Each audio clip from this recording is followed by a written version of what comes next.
संदेश सिंह है और हमारे चक्का में ऐसे ऐसे खंबे लगे हैं जो 100 साल से लगे हैं। नहीं हमें कोई लाइट की मिल रही है, लाइट अच्छी तरह से नहीं लाइट मिलती है, नहीं कुछ।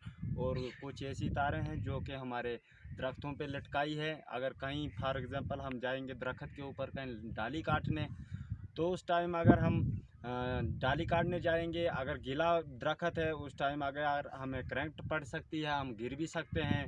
कम से कम 100 साल हो चुके हैं, इधर कोई लाइट का ये यानी खंबे लाए नहीं गए और हमसे सिर्फ सिक्योरिटी ली जा रही है और हम सिक्योरिटी दे रहे हैं।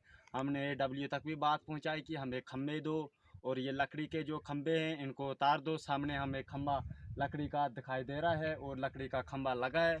इसी तरह से जनाब कम से कम 50 दरख्तों से ज़्यादा यानी 50 दरख्तों से ज़्यादा दरख्त होंगे जिन पे लाइट ऊपर चढ़ाई है, तारें चढ़ाई है। ऐसे ऐसे दरख्त हैं हमारे पास।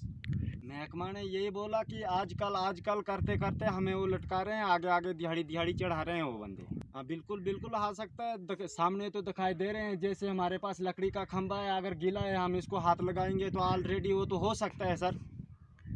तो अगर बंदा जैसे हाथ लगाएगा तो उसको करंट भी पड़ सकती है, वो गिर भी सकता है, मर भी सकता है। लेते हैं ये महकमा उस टाइम भी नहीं लेता है, पहले तो चलो था, मगर अब तो प्राइवेट है, अब कहाँ लेंगे, ये वो बात इनके पास जाती है। मगर ये सिर्फ आजकल करते हैं। तो वैसे हमारा ये लटका रहे हैं हमको, तो बाकी हमें कोई खंबे नहीं दिए गए हैं।